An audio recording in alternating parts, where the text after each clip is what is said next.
Hi everyone, welcome back to Crochet Rocks. So this is a tutorial for this bucket hat modelled by the lovely Joan here. Now this is a kind of granny bucket hat with a normal brim, and this is made with some yarn that was sent to me in Happy Mail, and I don't have a skein to show you. I have just the band. It is I Love This Cotton. It is beautiful. It's an Aran weight, a 4-weight cotton. So in this country we don't often see 4-weight cottons. If you find one, you're lucky, but I have one in my shop, which is hobbyrocks.co.uk, and it is the Savannah, the Stylecraft Savannah cotton, but it's not colourful like this one. The one that I'm going to be doing my tutorial with is the same yarn as this, but it's called denim, something denim, and is this the band for it? I did have another one. This is, heaven knows, can't really. Okay, let's put the glasses on. Am I going to see it? Now this is the Brights one, this is that one, but the other one is denim. So the reason that I'm coming on and showing you the tutorial, I want to just give you a few words, because when I made this one I used a 5.5mm crochet hook, but I've got a feeling that I used a 5.5 for the crown and then I dropped to a 5, or I might have made it with a 5mm crochet hook. When I do the tutorial I use a 5.5 and it does come up a bit bigger, so this one is too big really for Joan. It fits me. I'd model it, but they look hideous. Oh, okay. Don't laugh. They do. Hats don't suit me. They look hideous. So here we go. This is how it looks on me. It fits me perfectly. So what I'm going to say then is, sorry Joan, while you're making it, if it doesn't look too bad actually, maybe it doesn't look good when I've got my hair up, I don't know, but when you're making it, when you get to see how it's coming, this part here, if it looks too big then you need to drop down your hook to maybe a 5. The smaller the hook, the smaller the hat. So if you wanted to make it for a teenager or maybe a kid, then you just drop your hook size down. But if that means your yarn is too stiff, you can also go down the size of your yarn, but obviously it just gets smaller and smaller. Now I will show you on the tutorial what you can do if you can't get hold of Aran weight yarn. You've only got double knitting. I will show you how to get around that, and it works. So also by dropping down the crochet hook size a little bit, it's not quite so drapey. It does get a little stiffer. So that's all I wanted to tell you on this part. I hope you enjoyed the tutorial. Thanks for watching, and I'm going to pause it. When I come back I'll start the tutorial. Well, I'll start the chat with you. Hi everyone, welcome back to Crochet Rocks. In this tutorial I'm going to show you how to make this bucket hat, and it's ever so easy, and I'm sure a beginner could tackle it. So if you just bear with me a second while I get set up, but in the meantime, if you haven't already, don't forget to hit the subscribe button and the notification bell. I'll be right back with you and show you how to do this. Okay, so this yarn is a 4-weight Aran yarn, and this I was very kindly sent as Happy Mail. It's I Love This Cotton, super soft, super saving print, and this was a rainbow colour called Brights, and so I was sent this as Happy Mail. But if you were in the UK and you couldn't get hold of an Aran cotton, although I do sell one in my shop, I'll put a link in the description box to that. It's called Savannah. It's really beautiful, very soft cotton. If you couldn't get hold of that though, or you didn't want to buy any more yarn, I've used 2 strands of a DK weight. I've put them double-stranded, as I said, and made it with, or made the beginning to see if it works out the right dimensions.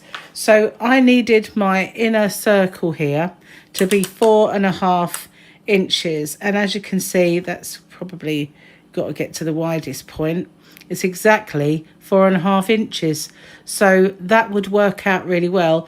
It would also make your hat just a little bit stiffer, because it is, and if it was too big at any point and not drapey enough, if you drop down one size of crochet hook, which I'll come to in a moment, it would be even stiffer. But this one is quite floppy. I'm just going to put this tape measure over there. I do expect it to roll off onto the floor at some point. So this is quite drapey and willowy, but I don't mind that. It does mean that the brim does kind of, I won't say pucker, but you know what I mean? It just is floppy, but it's actually very, very nice. I really like this one. I wouldn't really want it to be any stiffer, but I do understand if you do. So that's the yarn. The hook that I've used is a 5.5 millimeter. So as I said, if you find at any point it's a little too big, then just drop down to a 5 or a 4.5, or if you want to make it for children, you can even drop down to a 4. But of course it will make it sturdier, which, you know, some people might like. So for this tutorial, I'm going to use the same yarn, but in this beautiful blue colours. And this is called Denim Blue. It's part of the Happy Mail that I received. So I'm going to make it in this. And as I said, I'm going to use a 5.5 millimeter crochet hook. You do need a darning needle, but thankfully, because I didn't change colour every round, which you can do, of course, I only had 2 ends to sew in, the one at the very top and the one at the very bottom, and also a pair of scissors. So that's what we're going to use. I'm just going to pause it again while I clear all of this out of the way and actually get started. Okay, so I'm going to leave a fairly long tail for sewing in, and I'm not going to start with a magic loop. I'm going to start with a slip knot. You can do that however you normally would. And also I'm going to chain up 5.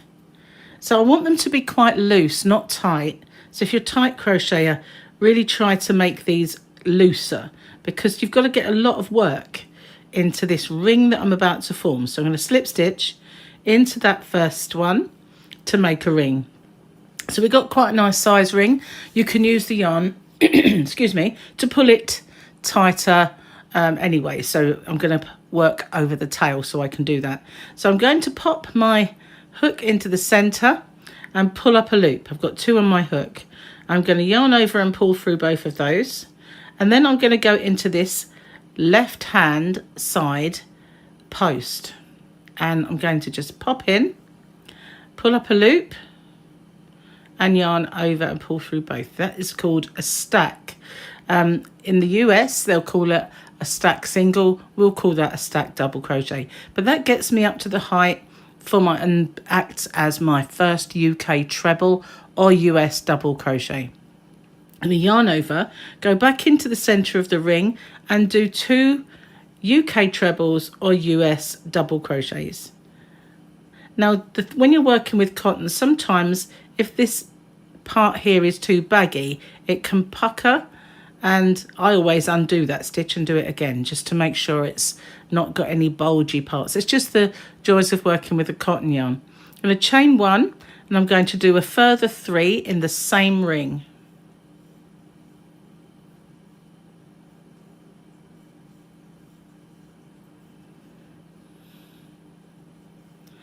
And I'm going to chain 1, and I'm going to do another 3, but altogether you want to have 5 segments, so 5 shells. Normally when you're doing a granny square you'll have 3, but we want 5 this time. So I'm going to do another set of 3,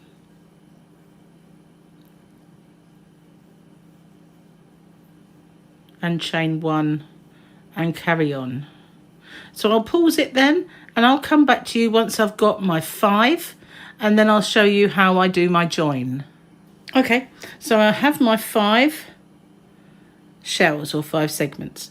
Now I'm going to, normally people might then chain 1 and do a slip stitch and slip stitch all the way along till they get to this chain space. I don't do that. I don't like the way that looks, and so I'm going to go into my first. The beauty of the stack stitch is that you get a stitch that looks normal. So I'm going to go into that first stitch, go through the 2 loops, pull up a loop, yarn over, and pull through both of those. So now I have the same gap as all of my chain spaces, and I'm going to work into this one, which we are in now. And I'm going to start off by doing my stack stitch. So that's making a UK double crochet or a US single, going into this side post and pulling up a loop, yarn over and pull through 2. So I've got my first treble, and I'm going to do 2 more. Of course, that's a double crochet in the US, treble crochet in the UK. Okay, so that is half of the stitch I'm going to do in this segment, because each one of these chain spaces is going to be treated like a traditional granny square corner. But normally I would not chain in between them, but I'm going to this time, and I'll tell you why when I get to that point. So in here, I'm going to do what we would normally consider a granny square corner by doing 3, just the same as I have there, 3 stitches.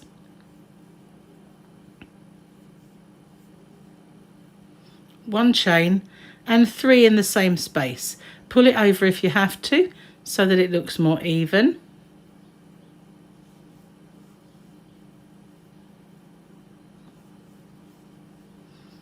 And I'm going to do a chain, even though if I was making a square I wouldn't be chaining there. On my squares I only ever chain at the corner, but I'm chaining in between each of my double shells. So I'm going to do another kind of granny square corner in this chain space. So we're just working in the chain spaces, and we had a total of 5 in our beginning, 5 shells, and we will now at the end of this have 10. I have to do one more in there. Okay, so we have our full one there, a full one there, and a half there. So in the next one, don't forget to do the chain in the between. Okay, so I'm going to pause this video, and I'll catch up with you when I get back to that very first one, and I'll show you how we finish this off.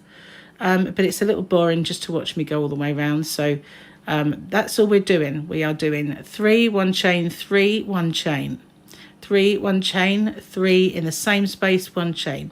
I'll catch up with you at this point here. Okay, so we're now making a hexagon, as you can see. So I've done my last chain, and I'm going to finish this corner, if you like, and by just doing 3 in the same space.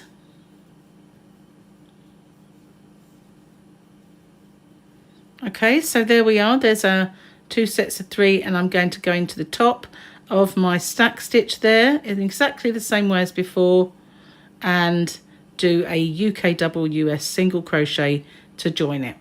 Okay, so now we have our hexagon, and things are going to get a little bit different, because we don't want to continue increasing into these here, otherwise we will continue to have a hexagon. So we're going to do our increases in the sides now, in these ones here, which is why I wanted a chain space, to make that little section there big enough to have 6 stitches in. Okay, so now in the points we're going to just make our 3. So I'm going to start off with my stack as before, exactly the same, except I can't get that loop out the way to get in. That's probably gone a bit baggy.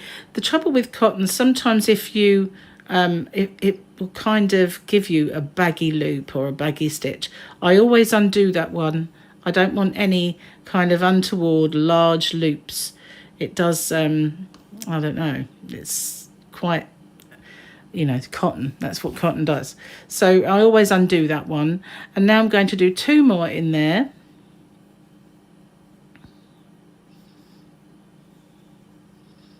And at the moment I'm still doing my chain, and now I'm going to do the same as this here into the side. So I'm going to make 3,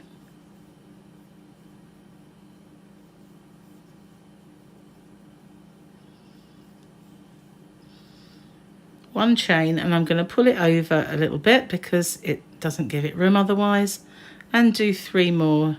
See what I mean? There we go. It's got a pucker, that little bit there. I don't like the way that looks, so I'm going to undo that one. It's just the way that cotton does that sometimes. If you're kind of tighter on the bottom loops, it doesn't do it. It's just if you've got too much slack on that first part, it can make that large loop. I don't like it. So just personal preference, I just get rid of it. Okay, so we're going to do our 1 chain, and then in our peak we're just going to put 1, and it's kind of even in that hexagon shape back into a square, but it will still be a square with some cornering at the moment because we are still increasing. So this is my increase here in the side. If I go too fast, just by all means pause me and catch up. Likewise, if you are more advanced and you kind of understand this, then, you know, just fast forward me until you get back to the start again and catch up with me there. So don't forget the chain, and we're going to do our 1 cluster, segment, shell, whatever you want to call it, in our peak. Okay, let's stop and have a look. What we're doing now then is we're going to do a corner. We're going to call them corners because it's easier. Although they're not corners, are they, in the hat? But we're going to do our corner, our single shell, chains in between, corner, single shell, corner, and then I'll catch up with you here and I'll show you what we do next. Okay, so I've made it all the way round, and we're not quite so hexagonal now. We've still got these little peaky bits here, but we're all the way round, and we should have 15 now, 15 shells or whatever you want to call them. So I'm going to go into that top one there and do my UK double, US single to join. Okay, now this is our final increase round coming up here, so I won't chain in between my segments anymore. I will just chain in between my increases, back to normal for me. So now we measure it, and it is roughly 4.5 inches. So as I said at the beginning, if you were doing your 2 strands of DK, you can see it's exactly the same size. The ends fell off my tape measure. That's I'll put that right in a minute. Okay, I'm going to pop that over there. I don't need that anymore. So in this round, we're going to do our last lot of increases, and we're going to do that not at this point. We're going to do it at the point just before our last increase. So I'm going to do my 3. That might be a baggy loop. Let's get rid of that. I'm going to start off the same way as before.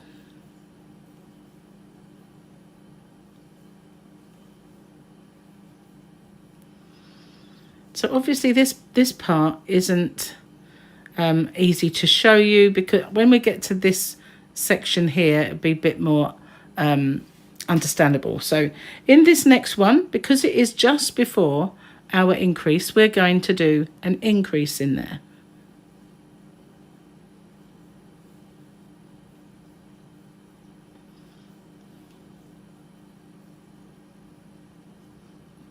Pull it over a bit. Make some space.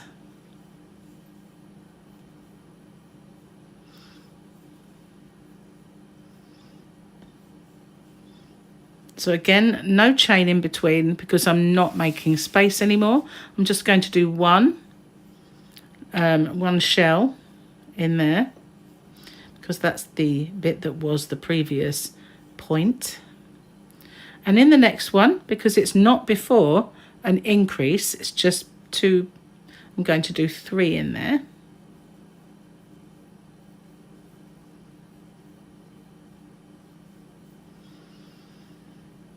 and then in the next one an increase. So we should, apart from that very first part, we will have 3 3 increase. Remember, no chaining in between apart from where we have the increase. Did I not do the increase? No. Let's go back. I'm getting carried away talking. So this is the increase. We've got 3 3 increase. So obviously I do want to chain there, and you have to keep your wits about you. It helps not to be talking about it as you're doing it. So I'm doing my increase. I could hear you all shouting at me. That's what it was. Okay, no chain. In the peak part, we're going to do an increase. We're not going to do any. We're going to do 3. Oh my goodness. I'm going to be quiet. Okay, so now we are going to do another 3, and then that increase just before this one. So I'll do this one with you, and then I'll pause it, and I'll catch up with you at the end. Okay, so now we've got our 3 and our 3. We're doing our increase because it's just before our previous one. This time I will do it. I blame the fact that it's getting really hot in here. So while I'm pausing it, I'm going to go and put some fan on or cool myself down. Okay, I'm going to pause it then. So what we're going to do now is 3 3 increase, 3 3 increase, 3, and then I'll catch up with you at that point. Okay, so there I am. I've finished all my increase. I'm back at the start again. So I just want to show you the yarn that I had made the first hat with. This is how much I had left. So that ball is, and I am not the loosest crocheter. So I just want to show you then, if I can find it, how many yards or here we are. So we've got 140 meters, 153 yards. So you want at least that to make this hat. So bear that in mind if you are doubling up yarn like this one, that you will need how much you'll need. So I just wanted to let you know that. Okay, so we have now finished our increases. There'll be no more. I just need to slip stitch, and I've done that a little tight.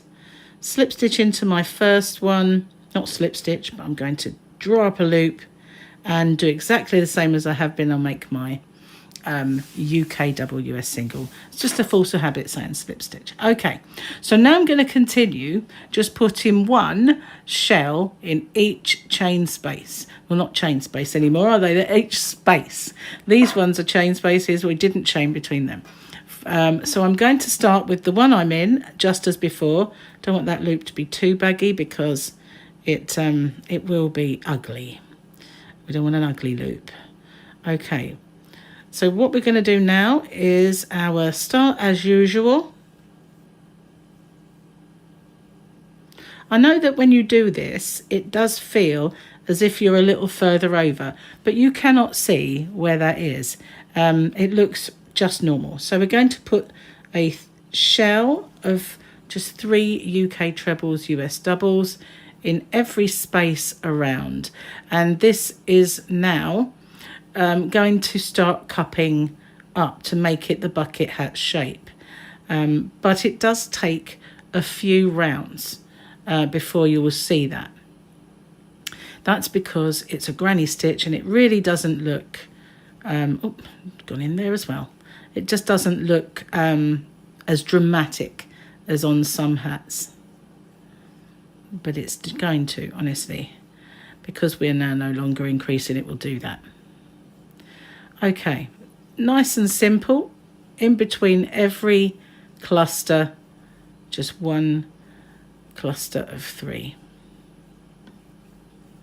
Which can be a little boring to watch me go all the way around. So I will pause the video and catch up with you when we get back to the start.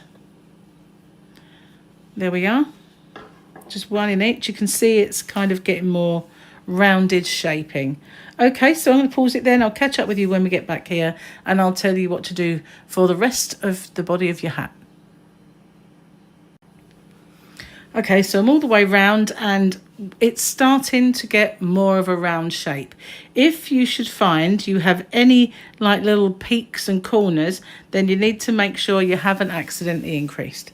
Okay, so I'm going to join in the same way and I'm going to carry on now without any further increasing until my hat, I can't reach my little model.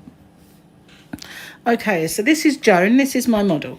So when I put the hat on myself, it needs to come to my eyebrows. So once I get to that point where the granny stitches meet my eyebrows, then I'm going to start the brim. So for me, that was a total from the center of 14 rounds, 14 altogether, including that very first one. Once I got to there, that reached my forehead, and so I started on the brim. Okay, but that might depend upon the size of your head. We're all different. So you might have one more, you might have one less. So I'm going to leave you then to carry on without any further increasing, no chains in between, just granny segments in the spaces. And once you've got that to the top of your eyebrows, then come back to me and I will show you how to do the brim.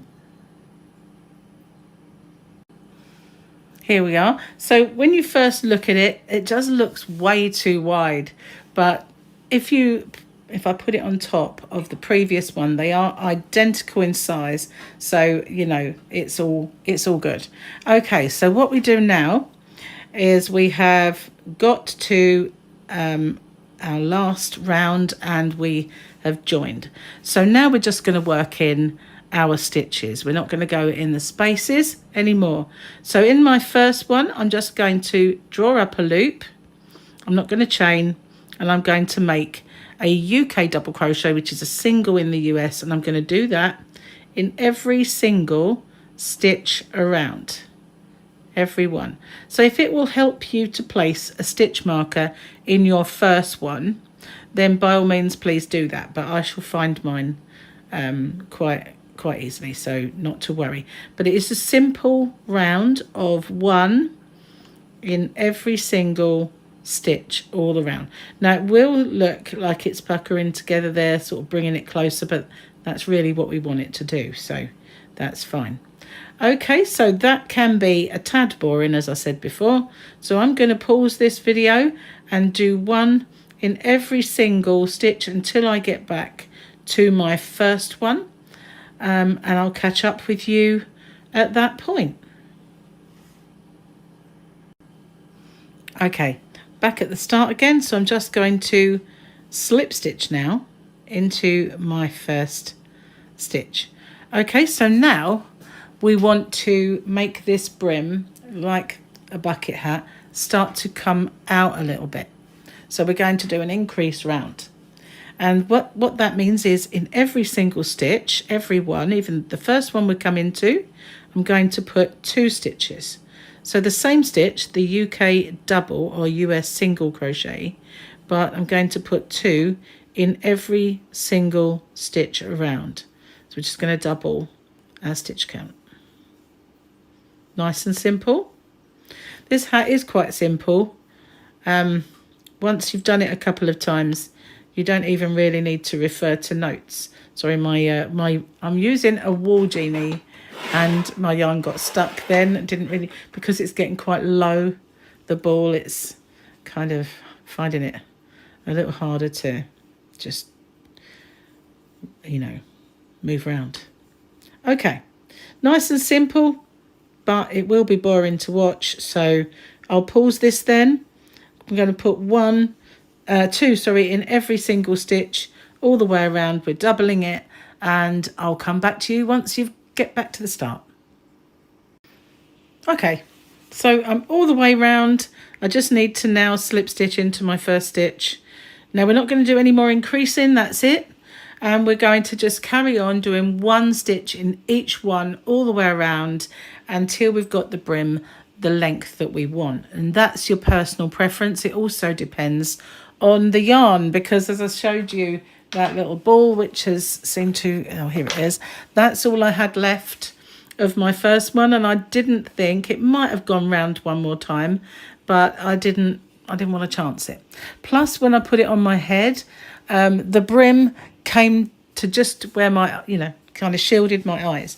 But I know that some people like to have a longer brim, some shorter. So what I did here, I've got 1, 2, 3, 4, 5, 6 rounds, including the 2 I've just done. So another 4 rounds and I will have my brim the same length as this. But it's really kind of up to you how long you want it.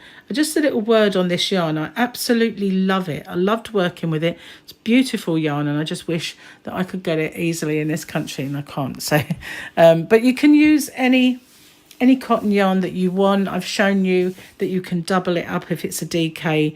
You can even use one colour, one plain, just to kind of give it that different sort of marble effect. So now I'm just going to go round and do another 4 rounds of just doing 1 in every single stitch around, and that's going to be the end of our brim. So I'm going to pause it then, and I'll come back to you once I've done those, because they are all the same and you know how to do that. So I'll come back to you once I've finished the whole length of the brim.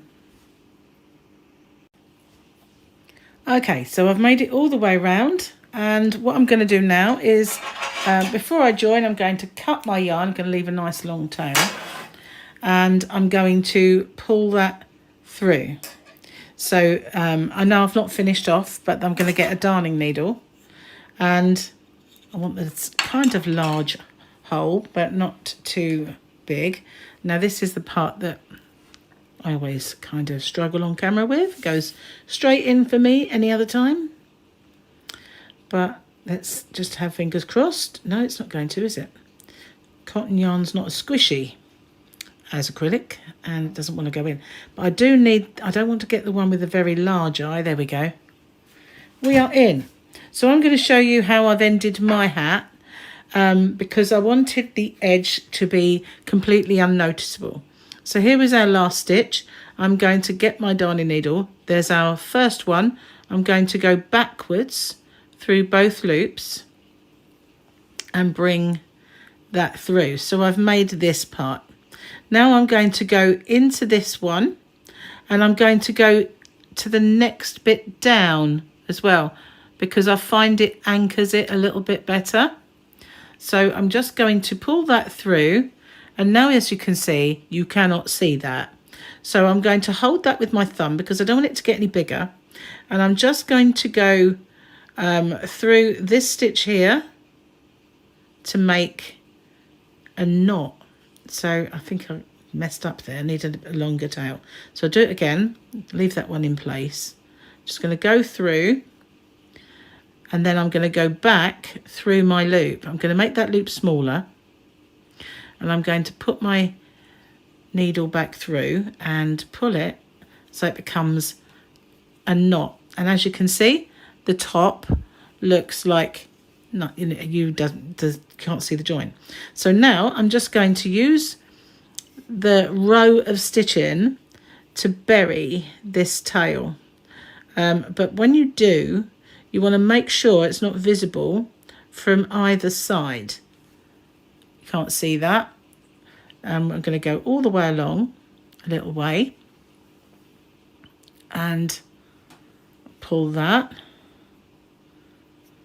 Okay, so you've just buried that. Now I'm going to go back the other way, but I'm going to split this stitch or go the one behind it. The one behind it looks good. And then I'm going to go back through the other way. And again, make sure you can't see that from the other side. And you can't. There we are. So that's now buried. You can go back and forth as many times as you want. I'm just going to cut that. And now all I need to do is turn my hat inside out and do the same with this tail, which I didn't leave long enough. But because it's not a magic loop, that doesn't matter too much. It's not coming undone and it's buried inside. So that's how we do the hat. So didn't do as many rows on the brim with that one as I did this one. I did 6 on this one here, but that's where my join was. You can see it on the inside because these two yarns are a totally different colour, and there's my little knot, but you can't see that from this angle, which is what I wanted. It's easier to show you on the coloured yarn. But if you find, as I think I mentioned it earlier, that if you find your hat is a little baggy when you start working on it, you could always drop down your hook size to a 5mm. I think if you're doing double up yarn, you won't find it that big anyway. It's sort of more sturdy, but you can always play with the hook size. And likewise, if you want to make it for a younger person with a smaller head, by dropping the hook size, you'll achieve that. Okay, so that's how I made my granny bucket hat. I hope you like this tutorial. Thank you very much for watching, and as I said before, if you haven't already, don't forget to hit the subscribe button and the notification bell. I'll see you guys on the next one. Bye bye for now.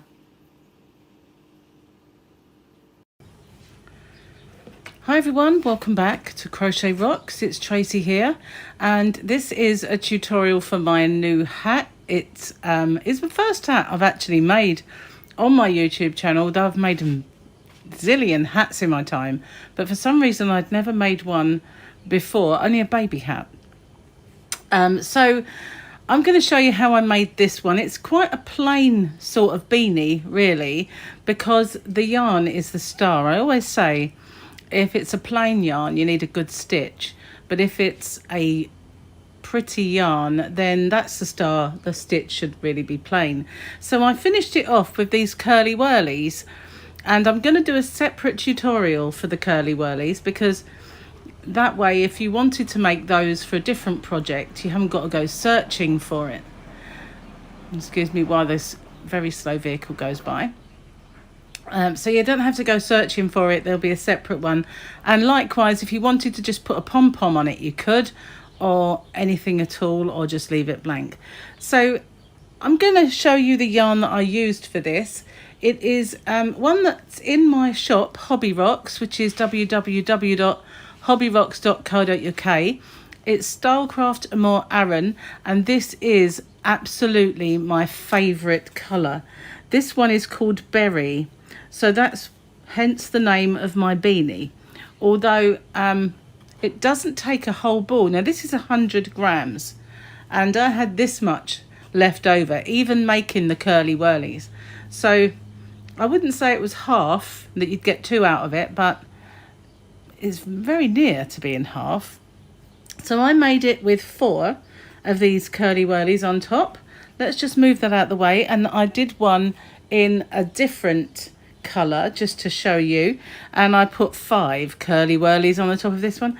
Now I really like this colour as well, and again, even though I did another extra curly whirly, I still had half the ball left. So I just wanted to see what it looked like in this yarn, because I absolutely love this yarn. I can't remember the name of the colour, but I do have it as well in my shop, and also this one, which is the one I'm going to use today to show you the tutorial. I'm hoping it shows up really well. This one's called Dusk, 3757 Dusk. I can't really tell you about the rainbowy one. I threw the yarn band away, but this one, as I said, is called Berry. Okay, let me tell you, does it give you the dimensions? It's hard to see it on these. There we are. It's 240 meters, 262 yards, and it's an Aran 4 weight. It does have some wool content, but although I'm quite sensitive to wool, I didn't find it irritated me at all. So I'm going to put that one aside, and my 2 hats and the 2 remainder balls, and I'm going to clear all this stuff out of the way. So I'm going to pause it for a second. In the meantime, if you haven't already, don't forget to hit the subscribe button and the notification bell, and you'll be informed when new videos pop up. So I'm just going to clear all these bits and pieces away and get ready to start, and I'll come straight back to you.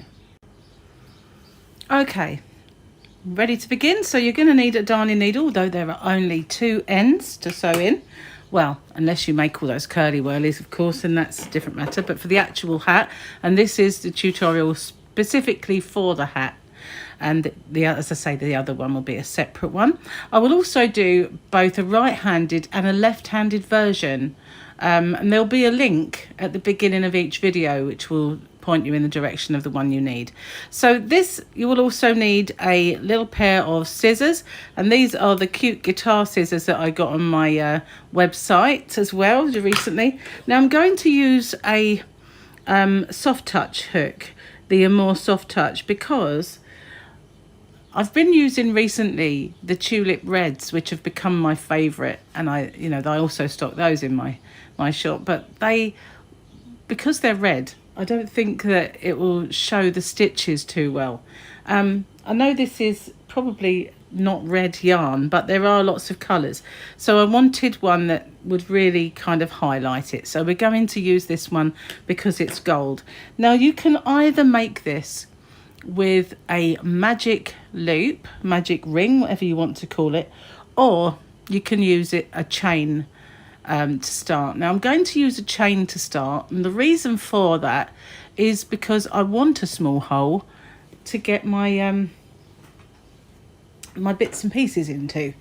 You don't see the hole once it's all attached, because all of these disappear into it, and then you kind of secure them and sew them in. So I think it would be a little bit difficult to see with a magic ring, so I'm going to go for a chain start. But I don't want a massive hole, so you just need to make a slip knot. You can do that however you normally do, and I'm going to chain 4, and then I'm going to make a ring by slip stitching into the first of those chains. Okay, so I'm going to chain 2.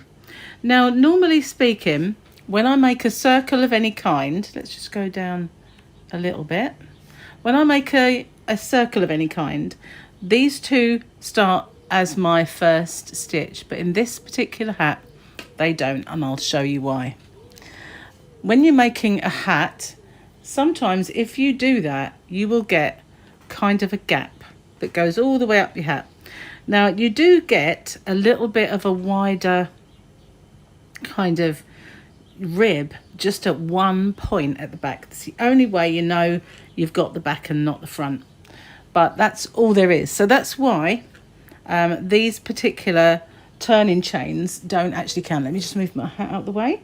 So in this ring we're going to do 10 UK trebles or US double crochet. So that's just a simple yarn over into the center of the ring. I'm going to work over my tail, yarn over, so you've got your 3 loops on the hook, and then you yarn over and pull through 2, yarn over and pull through 2. So that is a UK treble crochet or a US double. So I'm going to do 10. That's my first one. The 2 chain don't count, so I'm going to carry on and do my 10. Now I'm not going to count while you're counting, because that can be really off-putting. So I'm going to pause the video and I'll come straight back to you once I've completed my 10 stitches. Okay, so I've made 10. So if you count your stitches, you will have 10 or 11, including this one, to count. So, but this isn't a stitch, remember. So we're going 1, 2, 3, 4, 5, 6, 7, 8, 9, 10. Okay, so now we're going to just completely ignore these, and this is our first stitch here that we want to work into. I'm just going to zoom it so I can show you, because it is kind of mulberry coloured yarn.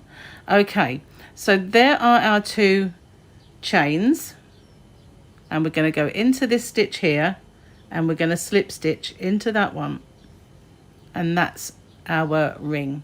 So we're going to do our 2 chain, which doesn't count, remember, and in every stitch around, so every single, there's our first, our second, our third, we're going to make 2 UK trebles or US doubles in every single stitch around.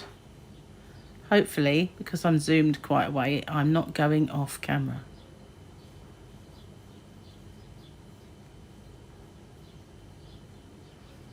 Okay, so we're going to go in every single one and do an increase. So you'll have 20 stitches, not including those 2 chains as we get around. So I'm going to pause it and I'll come back to you when I get back to here. Okay, so I'm all the way around, and as before I'm going to ignore those 2 turning chains. I've put the light on just so that you can see a little better, and I'm going to slip stitch into the top of my first actual stitch. So what that does as you're working around is it fills that little gap that's usually between with our 2 chain. Okay, so again we're going to chain 2, and what we're going to do now is do an increase and 1 on its own. So in the first stitch I'm going to do a 1 on its own, so this doesn't count, remember. So we're doing 1 stitch, and in our next stitch here we're going to do 2. So we're now increasing on alternate stitches. Okay, so the next one will have 1, and then the next one will be an increase, and we're going to carry on like that all the way around until we get back to our start. Now, because our first one, remember we're ignoring these turning chains, because our first one was 1 on its own, this stitch will be an increase. So I'm going to go all the way around doing that. So 2 in that stitch, 1 in the next, 2 in, 1 in the next, 2 in that one, 1 in the next, and I'll catch up with you when we get back to the start. Okay, so I've got all the way around, and you'll notice it does bow a little bit, which is fine because obviously we don't want the top of our head to be flat anyway, and so it will kind of dome just a little bit. And I think this is really pretty, this yarn. I love this colour. What did I say this one was called? Dusk. I think these colours are working up really well. So anyway, we're going to ignore our 2 chain again, and we're just going to slip stitch into the first actual stitch. Okay, we're going to chain 2 again. Now this time we're going to do our first increase in this first stitch. It will look bunched up because of this, but never mind, it works out. So we're going to do an increase in the very next stitch, and then we are going to do on their own in the next two stitches. We're going to do 1 on its own. So 1 in this one and 1 in this one. So we're now increasing every 3rd stitch. So the next one will be an increase, and then we'll do 2 on their own. And that is our repeat for this round. And the reason I stagger it, so that the first stitch in the previous round was a single, the first stitch in this round is an increase, and the first stitch in the next will be a single. I do that because otherwise it takes on a bit of a hexagon shape rather than a circle. But by staggering the increase at the beginning, or not at the beginning of the sequence, you stop that hexagon shape appearing. Okay, so I just thought I'd explain that. So now I'm going to do 2 on their own, and then I'm going to do my increase, 2 on their own and an increase, and I'm going to go all the way around. And because we started with an increase, we'll finish with 2 single ones. And I'm going to pause it then and catch up with you when we get back to the start again.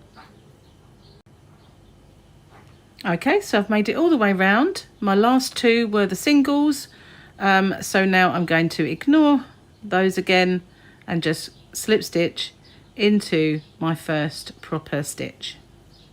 Okay, all the way back round again. Now I'm going to chain 2. Now because this one was the increase, it's going to be a single, and we're going to do 3 on their own.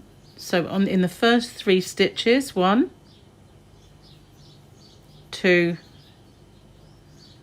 3, we're going to do 1, and then we're going to do our increase in the next stitch. If I go too fast for you, just pause me. get a bit carried away sometimes and forget to slow down. So now I'm going to do 3 on their own.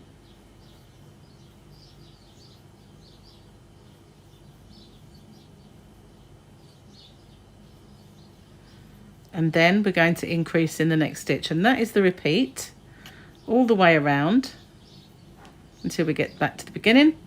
And as we started on a single, we will end on an increase. So I'm going to carry on and meet up with you when we get back to the start again. Okay, so we're all the way back, ignoring our first 2, and slip stitch into our first proper stitch. Okay, so again, we're going to chain 2. We ended with our increase, so we're starting. So I'm going to do 2 in my first stitch. And then I'm going to do 1 in the next 4. So you kind of see a pattern. We started off with 1 in between our increases, then it was 2 in between our increases, then 3, and now we've got 4. I bet you can tell what's coming next. Okay, so now I'm going to do my increase and then 4 stitches on their own. And we're going to carry on like that all the way around until we get back to the start. So I shall pause it and meet up with you when we get back here. Made it all the way around. I have to say, I love these colours. Don't those blues and this kind of mauve and magenta look lovely together? Absolutely lovely. Anyway, it's going to be my new favourite, I think. Going to slip stitch into the first real stitch again as before. Now this is our last increase row, and I don't know about you, but sometimes when I make beanies or when I see other people's patterns, they seem to be really, really long. I didn't want that for mine. I wanted it to finish kind of top of my forehead and not just be like, could pull it down over my face if I wanted to. So if you feel that it's not long enough for you, then the rounds after the increases stop. All you have to do is put in another couple. If you've kind of, some of us got bigger heads than others. I'm not suggesting that you have a big head, but you know what I mean. Some of us like them to come right down and more of a slouchy kind of beanie and all that sort of thing. But this one fits my head perfectly. So if you want it snug and fit in your head, then you follow me. Otherwise, you can just add in a row or 2 and it'll make it a little bit longer.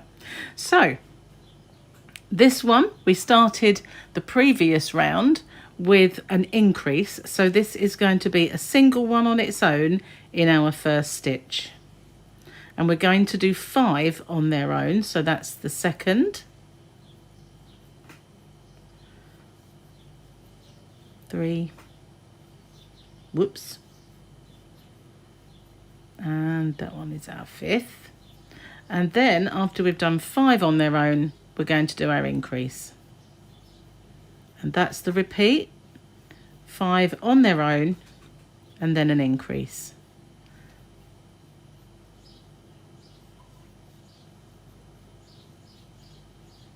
I just love the colours in this yarn. It's just beautiful. Look at that blue. It's beautiful. Anyway, I'm going to pause it and I shall catch up with you again. Oh, it's gone dark. Isn't that lovely? When it gets back to the start. Okay, we're all the way round on our last increase row. Just going to slip stitch as before. And I'd finish that round on an increase. So this is how it's looking. Don't worry if it's puckering.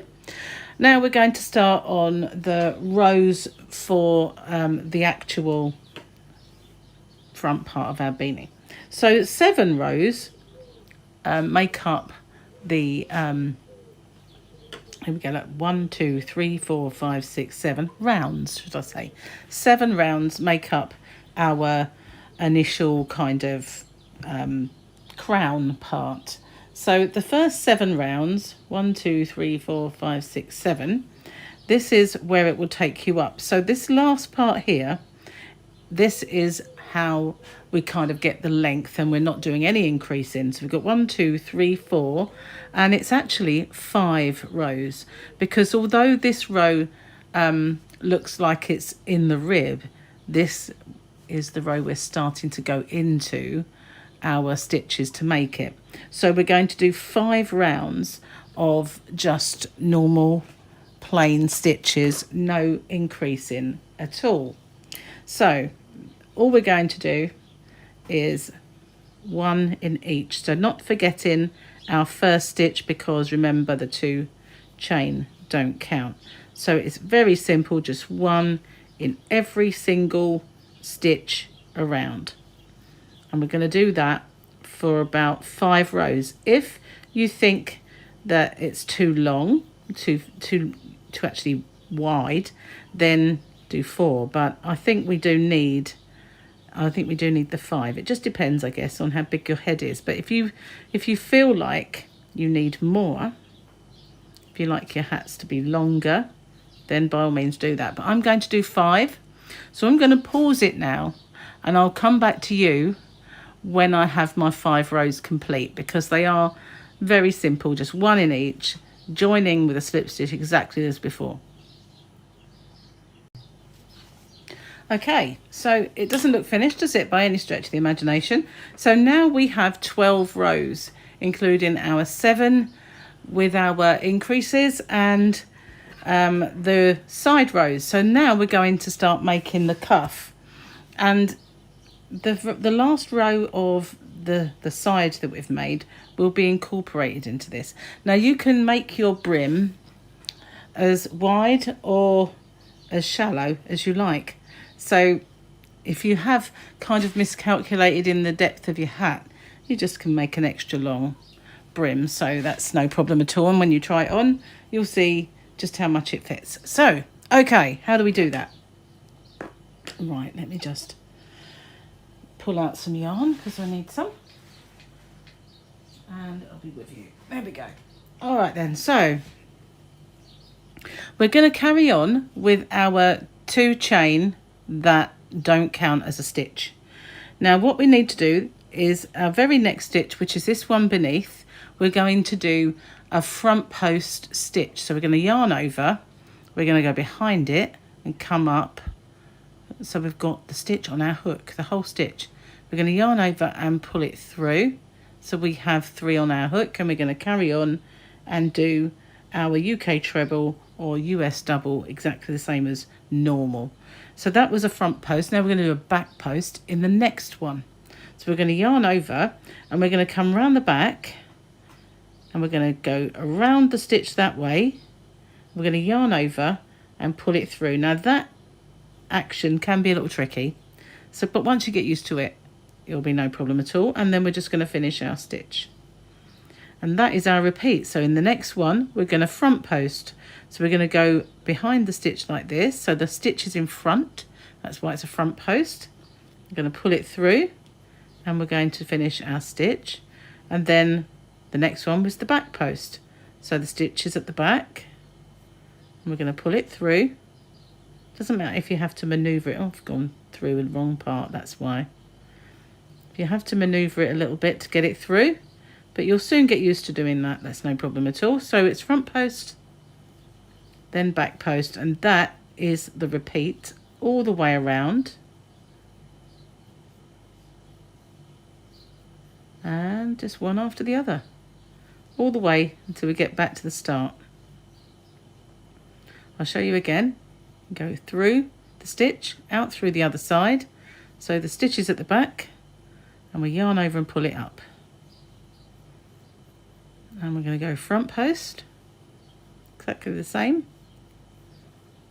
Okay, so that's it. That's our repeat. And you can see that the previous row becomes part of our brim, because it is 2 rows that it affects. So I'm going to carry on doing a front post, then a back post, then a front post, then a back post, and I shall catch up with you when we get back to the start. Okay, so I'm almost back, so I just need to do my last stitch, but I wanted to show you because obviously we've got the 2 chain, and I didn't want that to you know, confuse you. So we go in that one, we leave this, which is our chain, and we slip stitch straight away into the first of our stitches, just as we have done all the way around. So it does make the rib a little bit wider at that point, but that's the only sacrifice that we have to make. So we're going to chain 2, and this is our first front post, and you can just about see the back post one there. So we're going to, where we've got a front post stitch, we're going to do a front post into it, and where we've got a back post, we're going to do a back post into it, which will it's very easy. Once you get going, you just go behind this one. It might be a little bit trickier because less of it's showing, and then you go behind and pull your loop through. You soon get used to doing these, and then front post, and the back post is here, just tucked behind a little bit. Now I did, I think, 6 rounds, I always call them rows, 6 rounds of the brim, but you can stop whenever you feel that your ribbed band is wide enough, and you can try the hat on and see if you need to do more or less. But this is only our second row, and as you can see, it already looks like we've got 3. So it's just whatever you feel once you're done. Some people like a really wide brim, just pulling out some yarn, and some not necessarily. So it's just however, when you look at it, however it kind of pleases you, really. You can please yourself. So one thing I will say about this beanie is it really works up very, very fast, which is brilliant. So this one is a back post,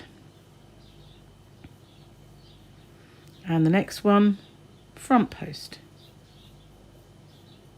and then the back post. So we're just going to carry on front posting into our front posts and back posting into our back post, and we just do that for several rounds. I will come back to you when I get to the end of this round, just so that I can show you how to go over this part again. But after that, I will pause it and come back to you when it's finished. So I'll meet up with you at the beginning of this round, at the end, which is back at the beginning. You know what I mean. Okay, so here we are back at the start. So I've got my last back post stitch, and as you can see, it's nestled behind this bar. So we're going to do that last one. We're going to come round, go through there and pick that up, and now all we need to do is ignore this and go straight into our first proper stitch. Okay, ready to start our next row of ribbing. Okay, so I'm going to pause it here, and I'm going to carry on, and I'll come back to you once my brim is finished. Okay, so I think my band is actually wide enough, so I'm just going to slip stitch into, there's my chain, there's my first proper stitch, slip stitch into there, grab my scissors, I'm going to leave a nice long tail to sew in. Going to do 1 chain, cinch it down and pull it through, and that's how I end off. So now need to decide, really, like with my other beanies that I've made, I did these little curly whirlies. Now these ones are slightly, I've just dropped the other one on the floor, hang on a sec guys. These ones are slightly shorter, not a lot, but I made these ones just a little bit longer. It doesn't make a great deal of difference because they spiral. So I'm going to do a separate tutorial, as I said, for these. So if you haven't already, don't forget to hit the subscribe button and the notification bell, and you'll be informed when that little video pops up. Well, hopefully you will. So for this particular one, you can use curly whirlies, pom-poms, anything you want, or you can leave it plain. So if you're going to leave it plain, like we turn our hat inside out, and we'll get our little darning needle. And with this one, if you're going to leave it plain, you can, as you have worked over your tail, just pull that and cinch it completely closed, and then we can sew it shut. So this one I'm going to leave plain. Okay, so we just thread all that up. Now to keep it closed, I didn't leave a very long tail, which was kind of a bit naughty of me because I usually do. I might have to do this in a couple of parts. I think I might. No, maybe not. We'll see. I'll pull it out anyway. So then I'm just going to put that end through there and pull it into a knot. Now I'm going to sew that in. So because I haven't left a particularly long tail, I'm just going to put my needle through this center piece of all of the stitches, and then I'll threadle it up again. I'm not very good at this needle threading thing. I see other people, they just push it in and the whole lot goes through. Mine always splits through just to annoy me, so that can go round that way.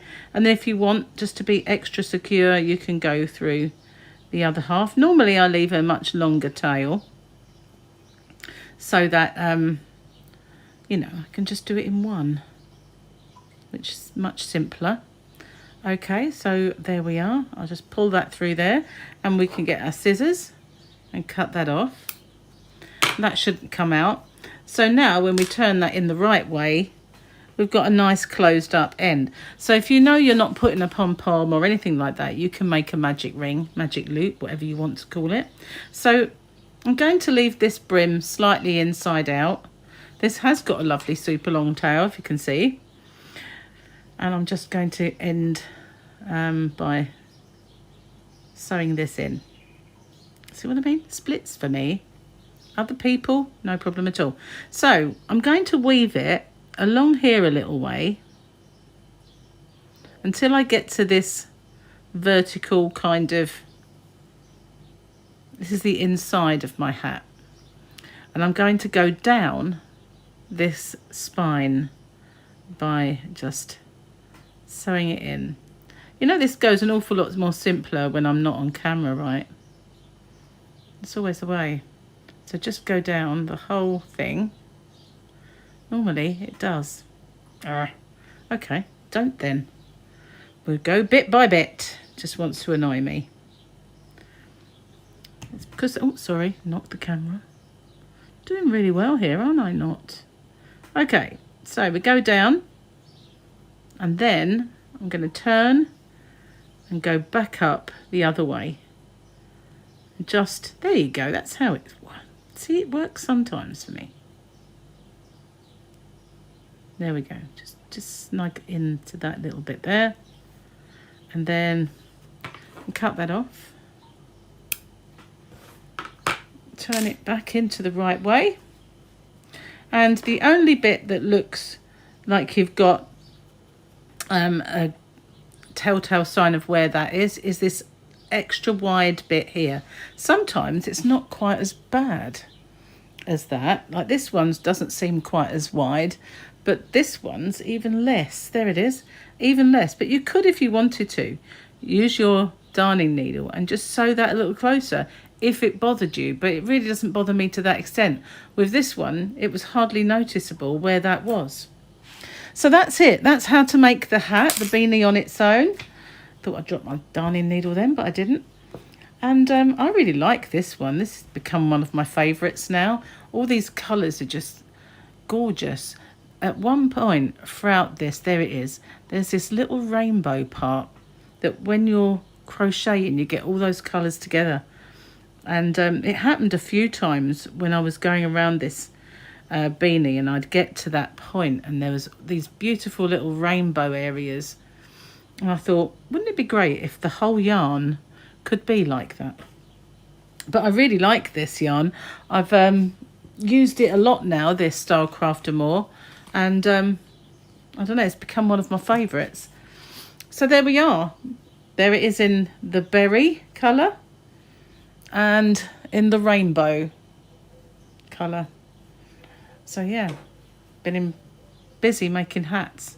So I think if you wanted to make it for a child, it would be much really easy just to miss off one of the last increase rounds, and it would make it sort of like teenage, large child teenage size.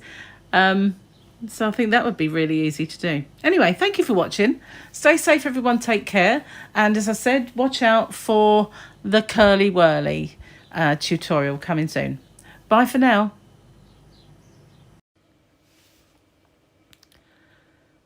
Hi everyone, welcome back to Crochet Rocks. It's Tracy here, and in this tutorial I'm going to show you how to make this. It's either a Santa hat or an elf hat, and mine is a little different from most that just go straight up. I like to taper mine a little more so that this kind of looks better at the top. I've trimmed this one with a pom-pom. I already did a child's one. It was kind of I said newborn, but it was a newborn up to kind of a kind of fitted like a large baby, because the one I made first, it was made slightly looser than the one I did on the tutorial. Just came up that way, and it fitted River, and she's nearly 2. So, but the one I made on the tutorial definitely was really kind of a smaller hat. I think I used different yarn for it, and that's why. So to be honest with you, this is an adult hat, but you can make this for a child or for someone with a larger head or a smaller head quite easily by just playing with the hook size or the yarn size. So for this one, I've used a DK yarn, because the one reason I wanted to do that was because I couldn't find too many tutorials for these kind of hats that use DK yarn. And over in the UK especially, DK is very, very prevalent. It's everywhere. So mostly you see Aran yarn. So if you follow a tutorial for someone who's made it with 4 weight, and you just kind of end up with a much smaller hat. So I wanted to do one that was predominantly like a DK hat. Now it does look really large, this one, and that's because it doesn't finish off like a hat would. It just looks kind of huge, but it isn't. And you make it to fit your head. So that's another way of making this size. Even if you're using a 4 weight yarn and a larger hook, you're going to make this band first, and you're going to make it fit the circumference of your head, whichever head that is you're making the hat for. So therefore the rest all kind of does follow suit. So this one I've made like an elf hat. I could have turned it easily into a Grinch hat, but this one I kind of just did as an elf hat.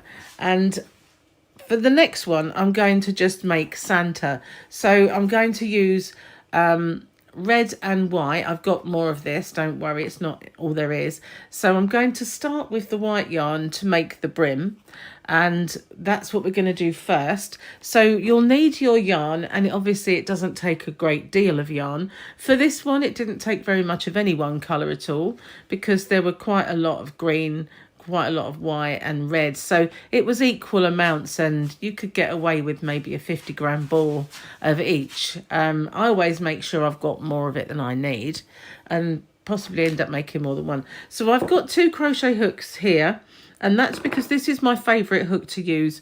I use this whenever possible, but for the red yarn you're not going to see it, so I'm going to substitute it for this one. Although they are the same make, I absolutely love the red ones. They kind of, this part here slips just the right amount for me. So, and I like the way the hooks are finished. They don't catch the yarn in any way. I used to like these ones and the rose ones best, but now this tulip red is my favorite one. So incidentally, all these hooks are available in my shop, and lots of yarn too. So if you haven't found that already, it's www.hobbyrocks.co.uk, and you can possibly find the yarn you're looking for to make this hat or any other project on a special offer, or there are voucher codes underneath the video and a link to the shop. So if you wanted to find it, you can. Regardless of when you're watching this, there's always going to be those offers going. So I'm going to clear this away and get ready to start the tutorial. So just pause it for a moment and come back to you. Okay, so if I didn't say it before, if you haven't already, don't forget to hit the subscribe button and the notification bell, and you'll be informed when new videos pop up. This is also going to be put up in right-handed and left-handed versions. So if this is the one, not the one you need, if this is the right-handed and you need the left, then a little thing will appear up here and you can click on it and it will take you to the other one. So you just need to make a slip knot, and you can do that any way you normally do. So this, you do need a little kind of long enough tail to sew in, and we're going to chain 10. So I'm going to do this as if I'm teaching a beginner, because that way anyone can tackle it. It's a very simple hat. So we're going to yarn over and pull through the loop on our hook, and that is our first chain. We're just going to do 10 of those. So yarning over and pulling through the loop on your hook, and that's 2. So I'm not going to count anymore. I'm just going to finish off my 10.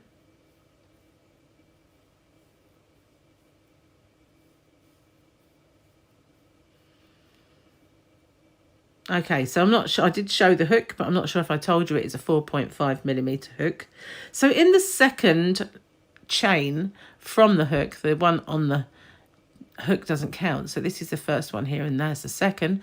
We're just going to do a UK double crochet, which is a single crochet in the US. We're just going to insert the hook into that stitch, yarn over and pull up the loop, and we'll have 2 on our hook now. So we're going to yarn over and pull through both of them. And that is a UK double or a US single, and we're going to do one in each of our chain. So we're going to go into the next one and do the same thing. Yarn over, pull up the loop, yarn over and pull through both of them. Okay, so I'm just going to get on and finish this line. Go all the way along. And I'm going to hold on to that with my little finger. We're just going to do one in each.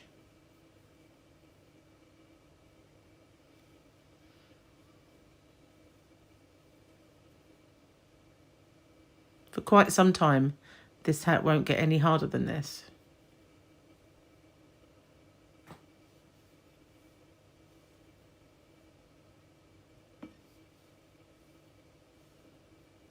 Last one. We just leave our tail. Okay, so we're going to do a chain, and I like to cinch it down so I don't mistake it for a stitch, and we're going to turn our work. Now we're going to go in each of these stitches in our back loop only. So if you lift it up, you can see a V. Each stitch has a V. This is the front loop of the V, and this is the back loop. Front loop, back loop. So we are going to go into the back loop of our first stitch. Now if you haven't cinched down your chain, you might get confused as to what your first stitch is. So if you do, a way around that is to just insert your hook into the one that's facing you on this side until you're very familiar with it, and then you can just do your single crochet US or double crochet UK in that back loop, and that's all we're going to do. So if you hold it up, you'll see front loop, back loop. I'm going to go in, I'm going to do one in each one along in every single one of our chains, which you've got 9 of. If you've made 10 in the beginning and you've gone into the second one, you should have 9 stitches.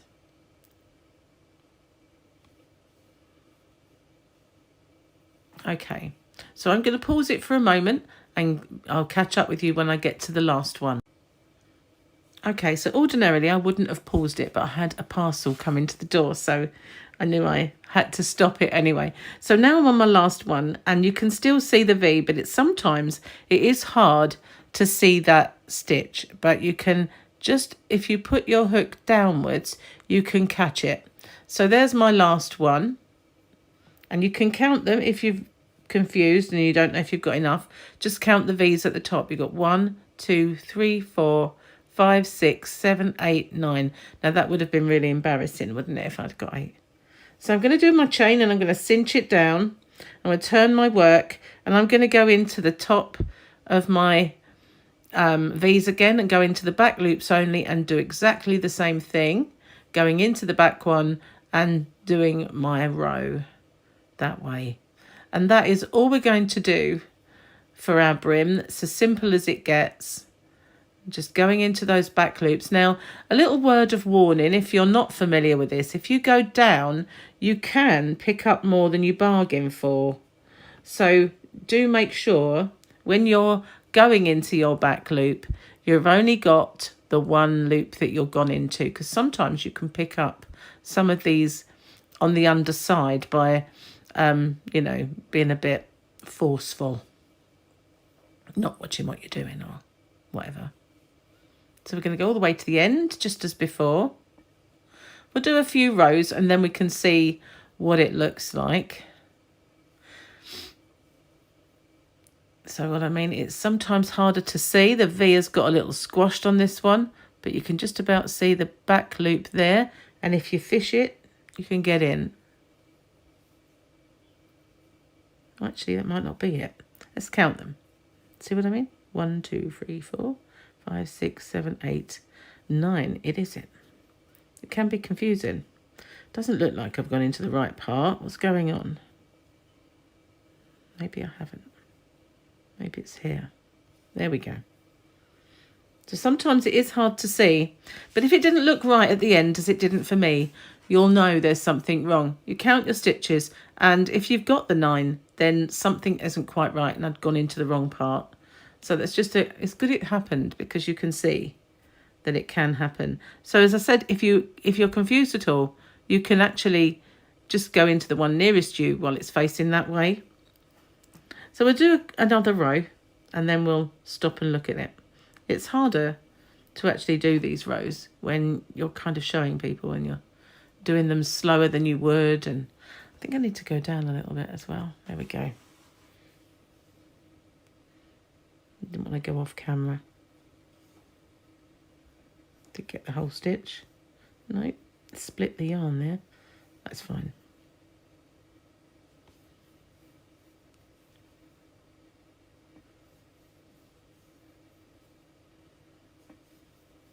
Nearly there. And we'll just stop and have a little look.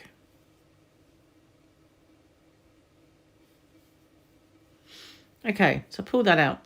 Now what's happening is we're making these ridges, as you can see, and on the other side the same. But I will say one side will look like it's the right side to you. Even though they are the same, one side will look the right side and one side won't when you come to do your hat. So what we're going to do is we're going to carry on going in those back loops only for quite a number of rows. Now for me, it was 82 rows that I had to do. That was the circumference of my head. But what I want to do is I want it to go around my head. Excuse the little hair there, or piece of fluff. I want it to go around my head, but not so that it fits loosely. I need it to fit around my head and pull slightly. So you want to make sure that when you measure it around the head in question, you've got a little gap like this, and it would just pull a little bit to close it. You don't want it to be tight, otherwise your hat will be loose. So you just carry on making your brim until you reach the desired width. So if you're making it the exact same as me, it will be 82 rows.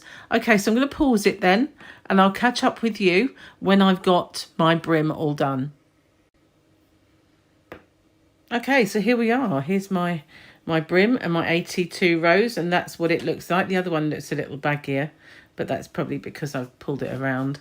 So now we're going to join it, and therefore I'm going to pop my hook back in to my loop, and I'm going to get my brim in a nice long untwisted vibe, and then I'm going to just take my hook out for a second, and I've got to turn it around because I need it to be, oh, that's a tail, just going to hide it because otherwise it will get in the way. And I'm going to go into this very corner of the side without the loop. I'm going to pick up that loop. I'm going to bring it through. like that. And now we're going to crochet this together. So what I'm going to do is I'm going to catch just the back loop of the next stitch and go into the hole of the next stitch on the other side. So this is the loop on my hook. I've got one loop of that one and two loops of the other. And I'm just going to slip stitch through it all. I'm going to carry on doing that all the way along. Make sure you don't do it too tightly so it doesn't pucker and pull, but you want to just get those together nicely. Now it doesn't, the brim, the join won't look absolutely the same as the other ridges, but it really isn't noticeable. Not when you're wearing it. And this is just a fun hat as well, so it doesn't matter too much, but it really won't show.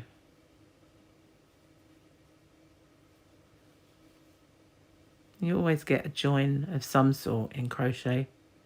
You can hide them and make them invisible joins in most things. And this is about the best way on this. So we're going in the end and in this corner. Corner stitches can be a little more fiddly to get into. And there we are, we have now joined it. So if I open it up, you'll see it does notice a little bit more, but not enough to write home about. Remember, this is our end and it'll be sewn in, and then this won't be there. So you can see it's just a tad fatter, but you wouldn't really notice it. But now you've got a band. And what we're going to do is insert our hook back in. Now, we have 82 rows in our brim and our join now, which will make 83. So all the way around this top, I'm going to pick up 83 stitches. So I'm going to start with a chain, which I will cinch down and go into the same stitch that I'm in and do one UK double, US single crochet. And now I'm going to go all the way around. Now be careful where you go into, because otherwise you will make visible holes. I'll see if I can show you what I mean. So if I went into there, that's going to make a visible hole. So what I found is if I go to the left of that, go through, I can pick it. I didn't do it. If I go to the left of it, I can go in. It's the same area, but it doesn't make a visible hole. And then I can go into the one at the side of it. It's not easy to show you on camera. And now I want to go into this side, but I'm going to just loop that top one. So I'm not going through the whole thing to make it's going through the whole thing. There we are. So we're not making like massive visible holes. And we're just going to pick up our stitches all the way along our brim. We're going to do that all the way round and just picking them up. It's simple as that. Okay, so I'm going to pause it and I will catch up with you once I've done that and I've got all of my brim. Just be careful where you're going in, because as I say, you don't want to make those big kind of visible holes. You want it to look neat. I don't like that one, so I'm going to undo it and find another one. But just pick up your stitches, one for every row, all the way around, and try not to make holes as you go. That's all you can do. I will catch up with you when I get back. If you need to, just pop in a stitch marker if you can't remember which stitch you started in. But if you've left this tail, then you should be able to see it. So I'll catch up with you when I get back to this point.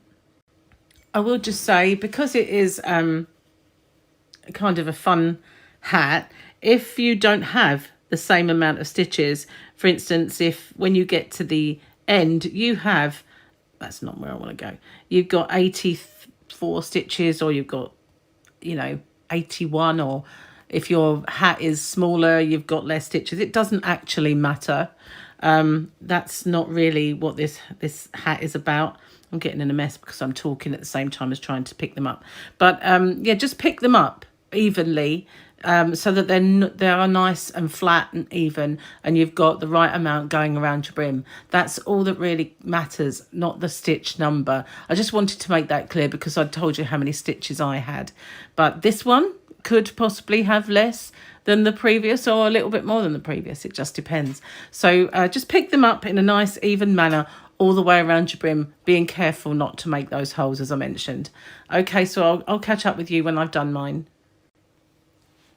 Okay, so I made it all the way round, and I just went into every single part and made sure I didn't make any holes, and I don't count my stitches. There's no point really. It's just I did on the last one just so I could let you know how many I had. But now what you may need to do is make sure that you've done one where the join is, so you can just slip stitch into that one and you haven't got a gap. So all we're going to do is slip stitch into that stitch there, and we're going to end off. So you need a pair of scissors. I'm going to leave a nice long tail. No reason to work the yarn in if you want to. I'm going to do a chain, cinch it down and pull that out. So now we have a brim. So this is the front of it and that's the back. So what we're going to do is we're just going to change our colour now to whichever colour you want. So if you're making the colour scheme like this one, then you know you'd have probably done a red border brim, and you can now start changing your colours to make stripes. You can do kind of Freddy Krueger style red and green elf stripes if you want, but I'm just going to do a plain red hat now. So I'm going to move the white out the way because I won't need that until much later, probably when I do a pom-pom. I'm going to bring in my red. Now this is quite a deep red. This one I made quite a bright red, and the baby one I did was green and red, and it was quite a bright red. I think it was the same one as this. But this one I've decided to make it a little bit on the darker side. So all we're going to do now is find the end and bring in a new colour. So I didn't do a change of colour, I just thought as it was a complete rose end, it's just as simple to start a new colour just by starting a new colour. So I'm just going to pop my hook in to my stitch, which is where my join is.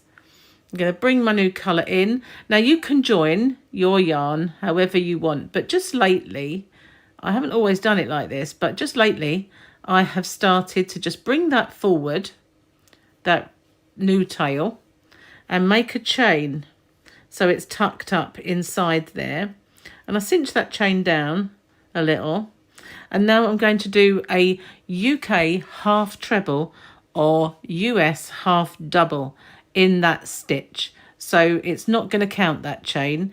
I'm just going to go in to the same spot and pull up my loops and yarn over and pull through all three. So I will show you properly now, if you don't know how to do a UK half treble or US half double, because that one was a little difficult to see by. I'm going to change my hook because I did say I would do that, didn't I? So that it would be easier to see. Okay, so we yarn over. It's the same size and everything, isn't it? Yeah, didn't want to make a mistake. Yarn over, and we're going to go into the next stitch, but we're going to go into the 2 loops like usual. Yarn over and pull up the loop. We've got 3. Yarn over and pull through all 3 of them. So we're going to yarn over, go into the next stitch, going through the 2 loops, not a back loop this time.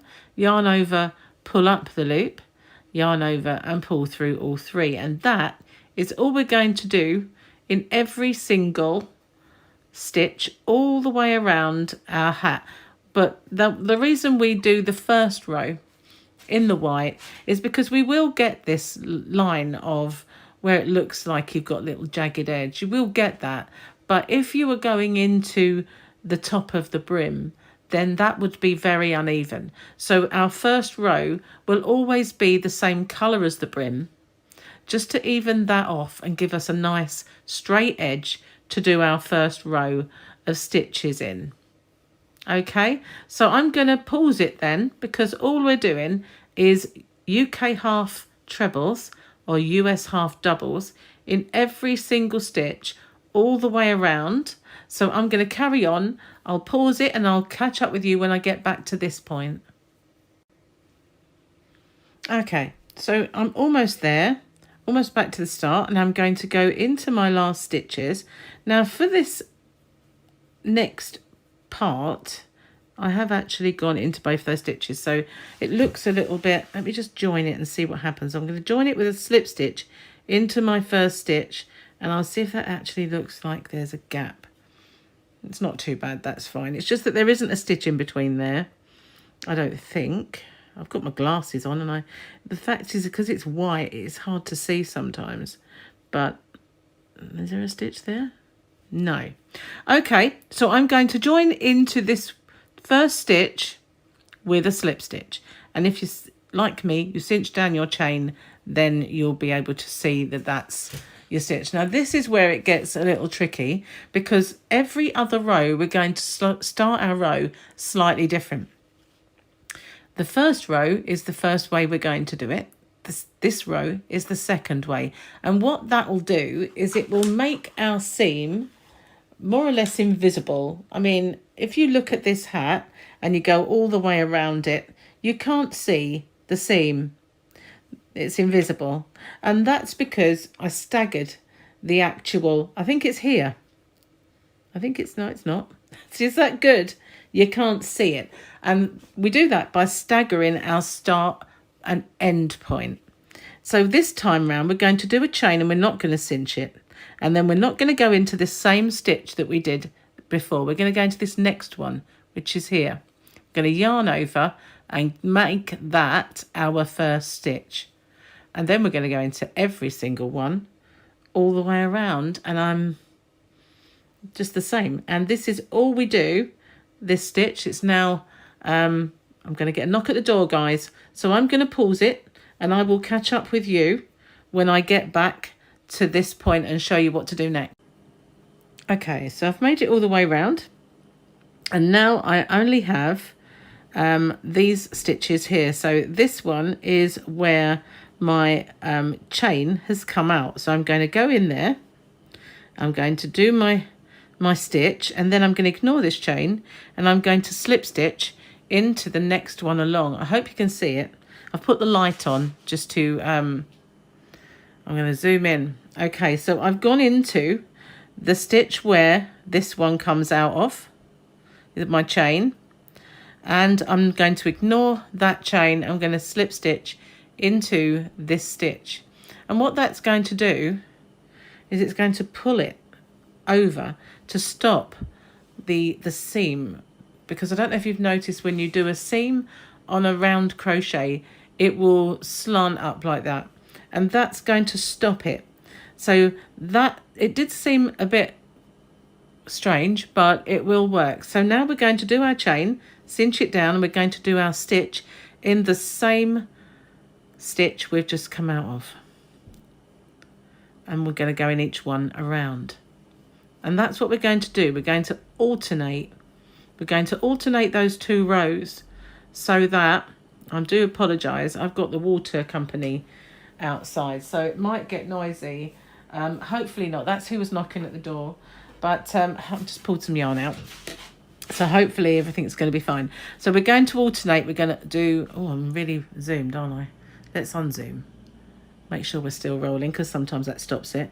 But we're going to do one straight stitch, if you like, and one where we're going into our chain space, you know, the one where the chain comes out, and then we're going into the first actual stitch, pulling it back over.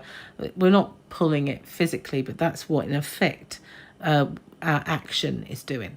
So now we're just going to go in one of every stitch around, doing our half treble, half double crochet, and we're going to get back to this point here, and I'll just recap with you what we're doing.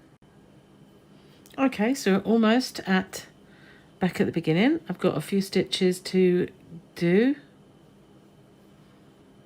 Okay, so there we are, that we're back. this is our first stitch. I'm going to slip stitch into the top of that one because that is the actual stitch rather than, oops, didn't come out, rather than a chain because I cinched my chain down. So now we're going to do a chain but not cinch it, and we're going to go into the next one along, and we're going to do that, like I say, those 2 rounds. We're just going to repeat those all the way around, and we're going to do a total of 8 rows. So we're not going to increase, decrease, do anything. We're just going to stagger our join, and we're going to just do 1 in each for 8 rows, and you can easily count those. 1, 2, 3. This is the 4th row. I'll pause it then, and I'll come back to you once I've got my 8 rows. Okay, so I'm all the way back, and I've done my 8 rows, and this is how it's looking. So if I just take my hook out, it's kind of looking nice, and it is tapering slightly, but that's fine. It's hat, so we want it to, but yeah, looking good. So what we're going to do now, we're going to start decreasing and making this part of our hat. So we're kind of on this one, it was quite simple. It was just one lot of each color, and now we're going to start pulling it in and making the kind of hat shape. Okay, so I'm going to chain 1, cinch it down, and do my first stitch, and we're going to do 6. So that's including that one.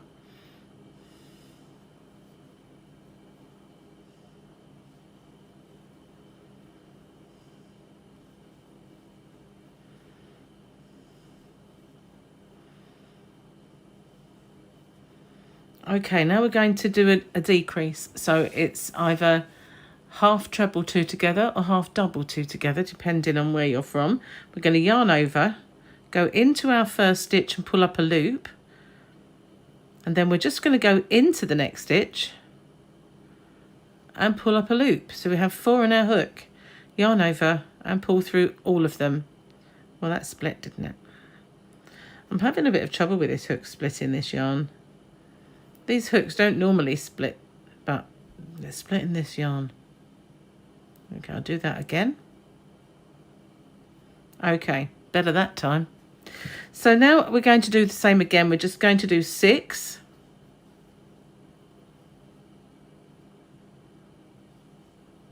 It does really split.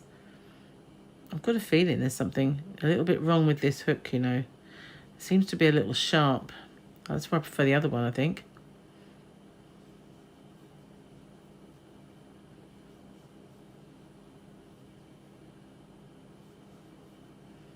I think it might have a little defect.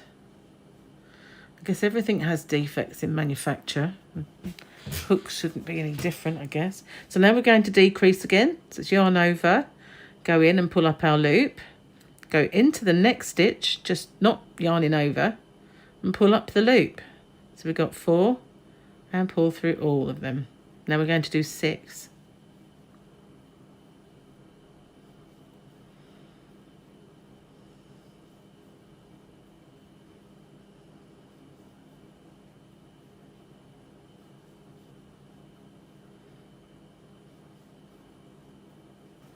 And our decrease.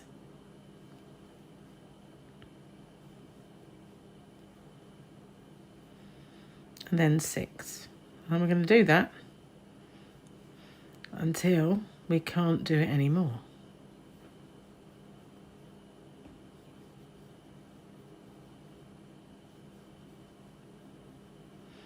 Now on my other hat, on my last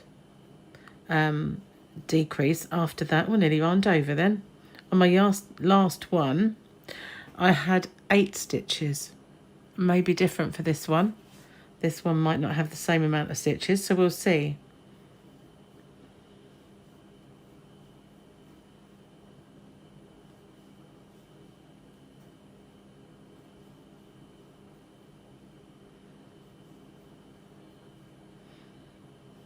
It doesn't really matter what remainder you're left with. As long as it fits you, that's all that matters. Just doing 6 and a decrease all the way around.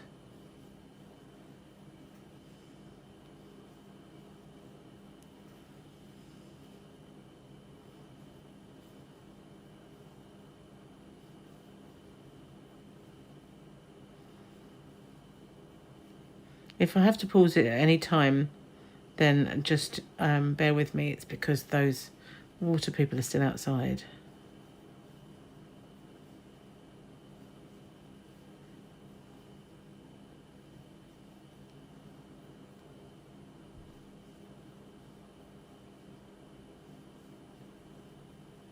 But I'll stay with you all through this round anyway. And remember, you won't necessarily have the same amount of stitches as me at the end, but that doesn't matter. It depends how many you successfully pull up. I'm going to have to pause it.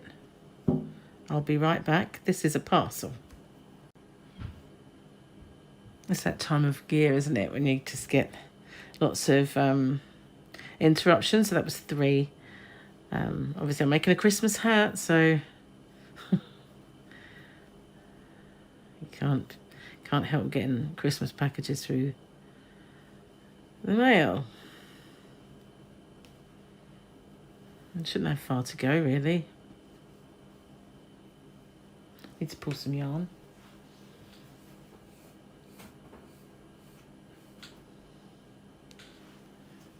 How many did I do?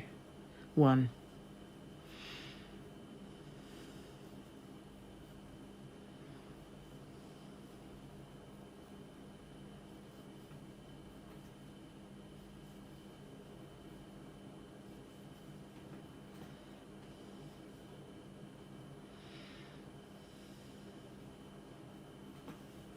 There we are.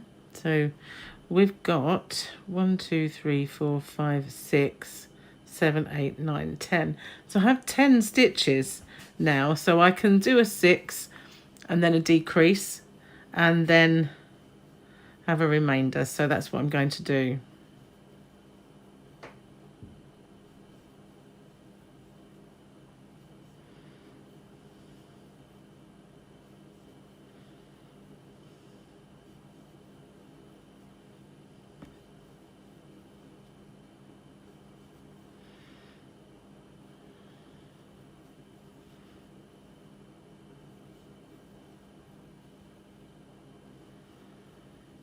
Okay, now I've got a little knot in my yarn.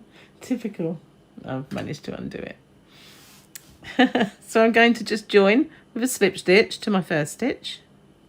So now we're going to do these decreases, but at the same time, we're going to keep the integrity of our straight edge. So this time I'm going to chain 1 and my first stitch will be in here.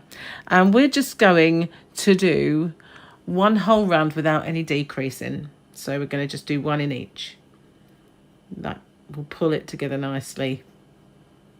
So just 1 in every single stitch, and then when you get back around, go into the same stitch as your chain and slip stitch into your first stitch as normal. I think actually there's my chain, so I'll be slip stitch into that one. So I'm going to go all the way around and I'll meet up with you when we get to this stitch here. Okay, so back again, and is that my, yep, got to go into my last, well, where my stitch came out of, and into my first real stitch to close that up. Okay, so that's now pulling in nicely. So this next round, just need to pull some yarn out before we start. My water board are going to be making a noise. I don't know whether to do this now or leave it a little while. I'm going to pause it just for a little while because I'm not sure what kind of noise that's going to make on my video. So I'll just pause it for a little while. It will be instantaneous for you, but hopefully that motor will be gone by the time I come back. Hi, I'm back again. It's a good job I paused it. It was very loud. They've gone away for half an hour, so while they're gone, we'll carry on. So this time we are going to do another row of decreases, but we are going to do 5 before we do our two together. So this round is, oh, I can't remember if that one, now I can't remember if that was one of those where I join, it was right over there. Yep, there we go. Only because I had a big gap between. So now I'm going to cinch my chain and do 1 in there, and I'm going to do 5, then a decrease, and then just go into however many I've got at the end.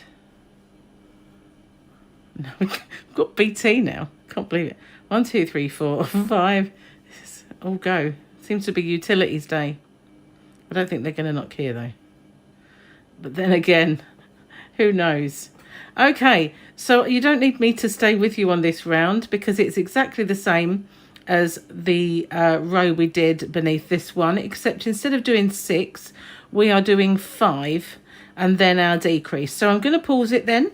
You can go all the way around, and whatever you've got left as a remainder after your last decrease, then just do those and join it when you get to the end.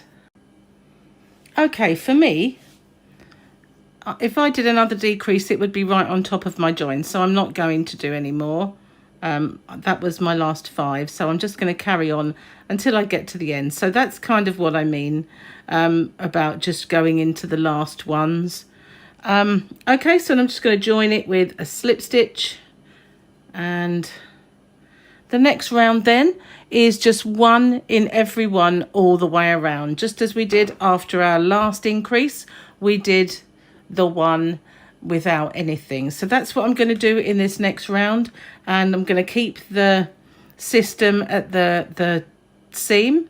So my next one will be going into just 1 chain and going into the next one. So I'm going to go all the way around and come back to the start and catch up with you once again. Okay, so I've made it all the way around, and I'm just going to go into the same stitch as my chain came out of, and then after my chain I'm going to just slip stitch into my first real stitch, and that's keeping my seam nice and straight. So now we've done our 6 and then a decrease and then a 5, then a decrease. We're going to do 4 now. So all you need to remember is, if you're making it stripy, to keep the stripes the same, to change colour when you need to change colour. I did 4, as I said, but you can do 3, you can do a bigger band, you can do a thinner red stripe going through it if you want, as long as you keep the stripes and the integrity of that going. And that is true as we're tapering up this long bit that's going to dangle. Your dangly. As we're tapering up the dangly, you want to be able to make sure that you finish on 4 rows. Now the last one's very small, and it does get quite tricky to go around these as you get further in, but yeah, it's not that difficult. It's just a little bit fiddly is the word. Okay, so now we're going to chain, cinch it down. You might be on a different round. It doesn't matter. Whatever whatever row you're on, whether it's going into the next one, we're going to do 4 and then our decrease. So that's our first one, and we're going to do 2, 3, 4. Whoops! Only went in half of the stitch, and we're going to do our decrease in the next one, and we're going to do that all the way around. And if we've got enough to do 4 decrease and then the remainder, we're going to do that. Otherwise, if there's say 6 left, we're just going to go into those last ones, and I shall then do 1 row without any decrease. So we're going to do a row with 4 in between our decreases, and then 1 row without decreasing at all. And if you have to change colour within that, then obviously do that. And I will catch up with you when I get to the end of my row without decrease. Okay, so I thought I'd just stop at that point and take a look at it. And we've got this closing up quite nicely, but we don't want to close it up too much because we want it to just continue. So that's what it's looking like anyway. So what I'm going to do now is, for my next round, I'm going to repeat the last decrease round, and you don't have to. You can carry on from this point, but I like it to not be quite so fat when it starts to just finish up. You know, when you get this long part, I'm not really keen on it just being, I like a little almost funnel like vibe. So I'm going to do 4 again between my decreases, and then 1 row of just half trebles to the end, and then I'll meet up with you again when I get back to the start. So we're repeating the row with 4 between our decreases, and then 1 row without decrease, and I'll come back to you. Okay, so here we are again. And now we've got an opening of, I've got 43 stitches, which is exactly, strangely enough, what I had for the last one, because I wrote it down on my pad. So now I'm going to continue without any decrease at all for 10 rounds. So if you're changing colour, likewise, keep the 4 rows or however many rows you're doing of your colour in that 10 rows. So keep in line and make sure that you're doing everything that you were doing. So I'm going to come back to you once I've done 10 rows without any further shaping at all.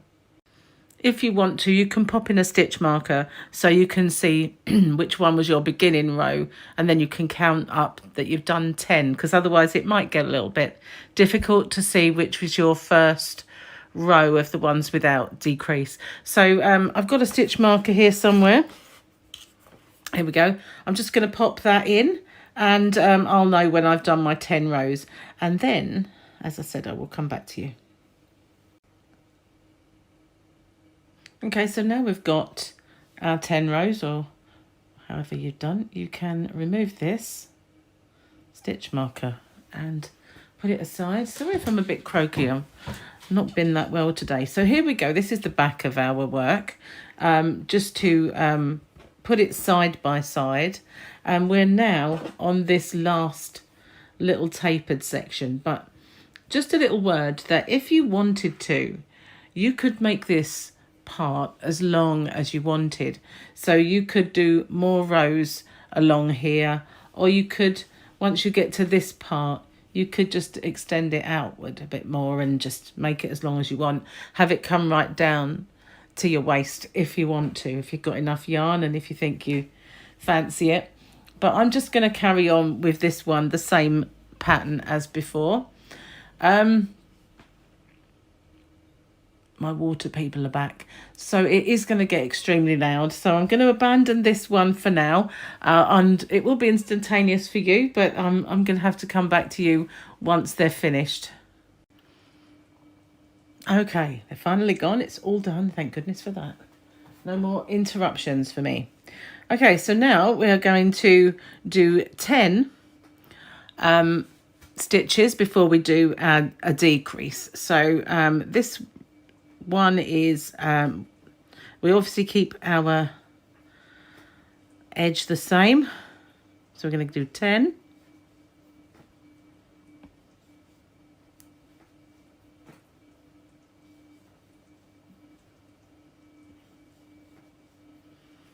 This is where it gets awkward going round. I don't know if you've noticed. It gets worse. When I talk, I lose count.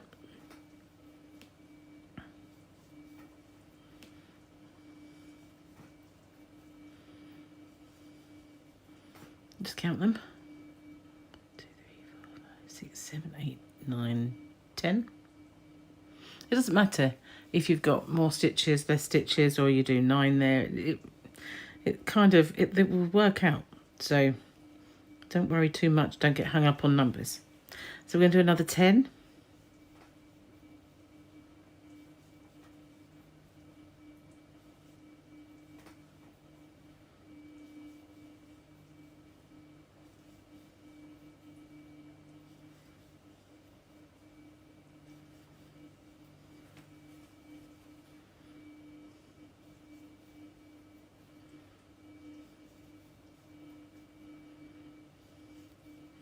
And then our decrease.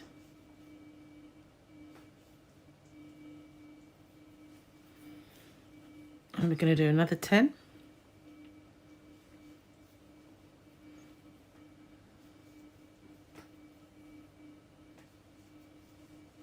Oh, I think I might have moved my camera. Sorry about that.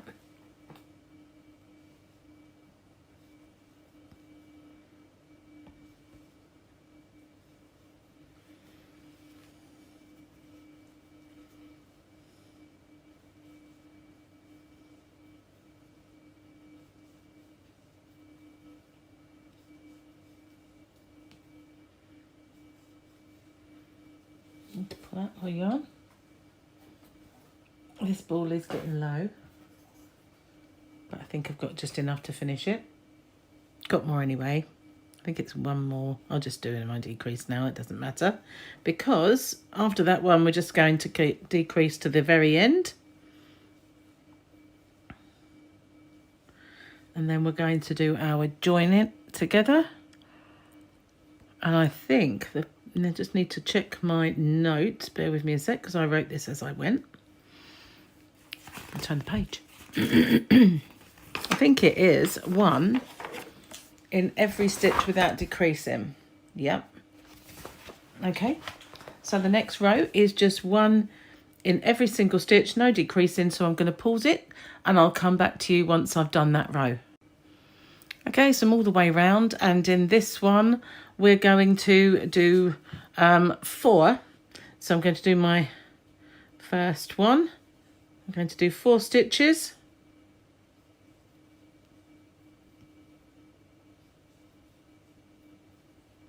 And then a decrease. And that's drastically different from 10. But that's because I don't want this to go too skinny. So we're going to do 4.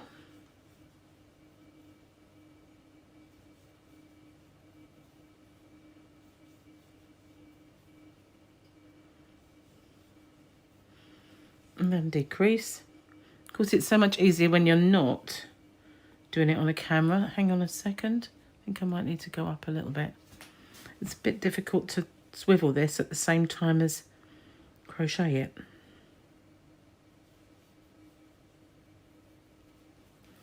Just try and move the whole thing round.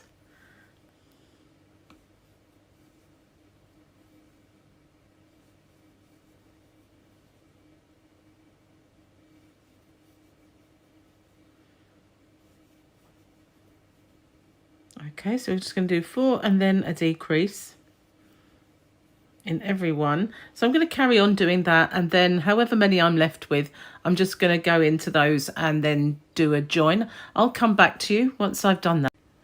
Okay, not forgetting to keep your stripes the same colour if you're striping.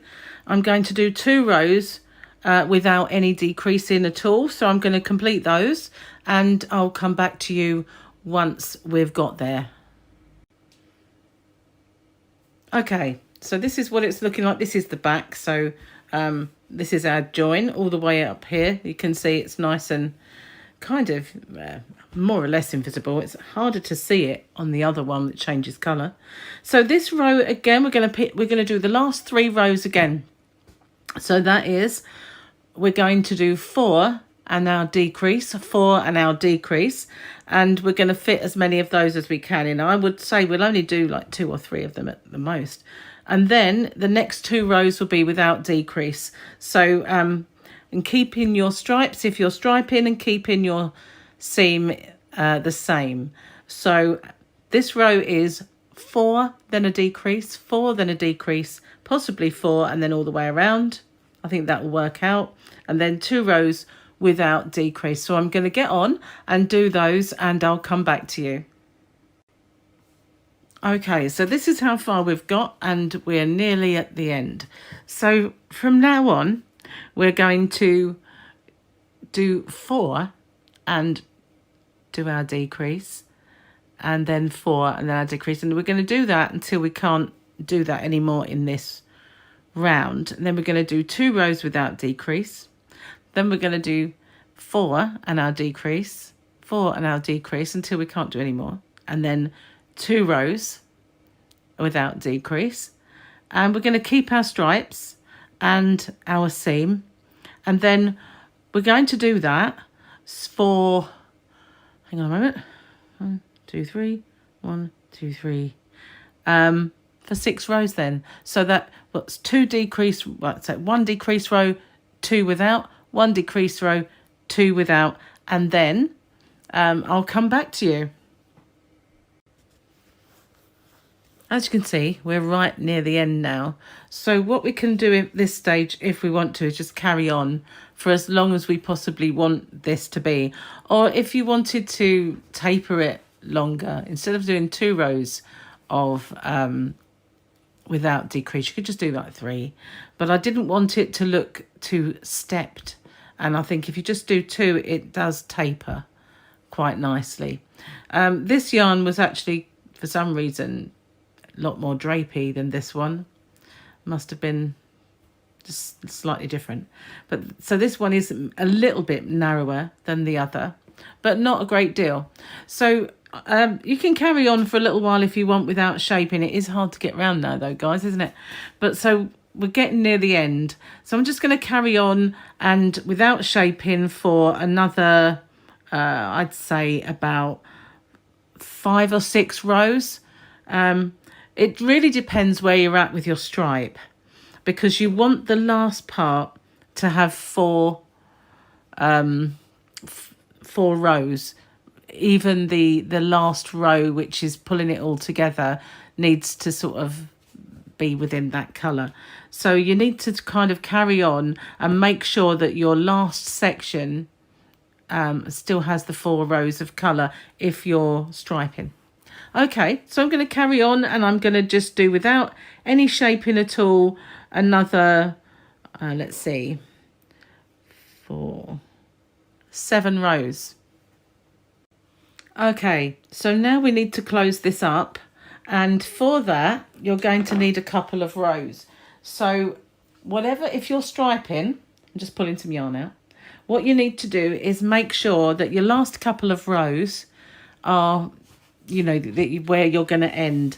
So you can taper this over 3 rows, or you can do it over the last 2. It really depends on how many stitches you have left at the end of this. So I'm going to just decrease in every stitch around, and we're going to drastically reduce our stitches. It gets very difficult to turn it when you're on a table, but we'll carry on. Can't even find it. There we are.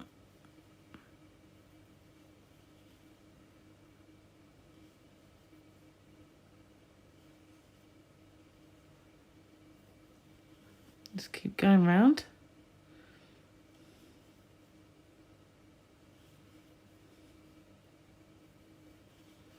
I'm not so sure I did that one right. Looks like I did. It's getting twisted, that's why, as I'm going round. Okay, so I'm nearly there.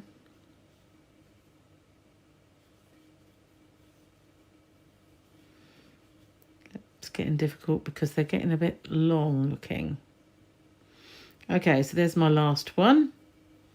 I'm going to join to the first one of the previous, like the first one of that round rather, the previous round. What am I talking about? Okay, so now the last row, we're going to chain 1, and we're going to just decrease in every stitch if you can find them. It's not that easy because they are there. Just pulling it together nicely. Let's just turn it around a bit. I don't think we'll need to sew this closed. It, oops, does help to not drop the stitch.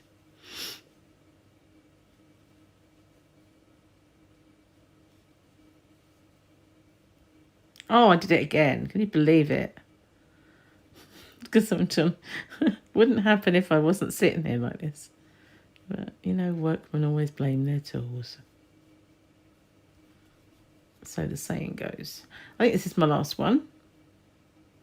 It's hard to see on a camera, so I'm just going to have to If it goes out of shot, I do apologise, but I can't. I'm going to have to do it close up.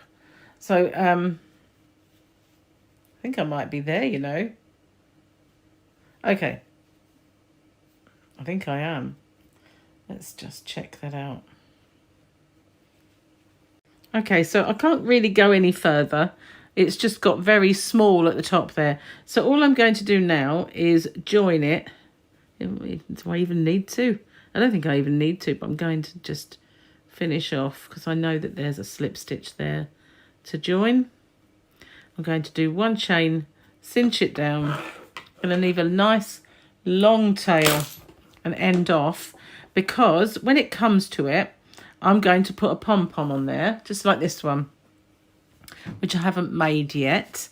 And I'm going to push it through, and then I'm going to use this. I'm going to have that on the inside. I'm going to use that to really tie it on there before I sew all my ends in. And then once I've sewn all the ends in, if the pom-pom was the same colour, you can hide them in this, which is what mine were. I could just, the ends of the pom-pom could just lose them in this. I haven't trimmed this off completely yet, as you can see, but yeah, all I need to do now is sew this end in and on the bottom, and all I'll do is I'll go up this seam and down a couple, like up the seam and down, bury the tail in the seam, and then this one I will just leave until I've made the pom-pom. So I don't usually do the pom-pom on like a tutorial, because I do feel like my pom-poms leave a lot to be desired. I'm not the best pom-pom trimmer in the world, but if there was enough interest in that, then I would make a pom-pom and show you how I attach it. I'll leave that up to you guys, but I'm sure you will know how to make a pom-pom. So if there's any rows where it just needs to be pulled out a little bit to stop it looking stepped, then do that. But that's it. That's the hat. All you need to do is add the pom-pom, but you can make this as long as you like. In fact, the longer the better, I think. But I didn't really have much yarn left for this one. Where are we? That's all I had. So I was beginning to worry about whether I'd have enough to finish it and not start a new ball, which was earmarked for something else. So I didn't really want to go too long. But yeah, I really like them quite long. As long as it's not for a baby, then I think that's fine. I mean, obviously, for a baby or a young child, you wouldn't want it so long that there was a danger they could hurt themselves or get it round their neck in any way. But if it came down to just past their ear, then that would be fine.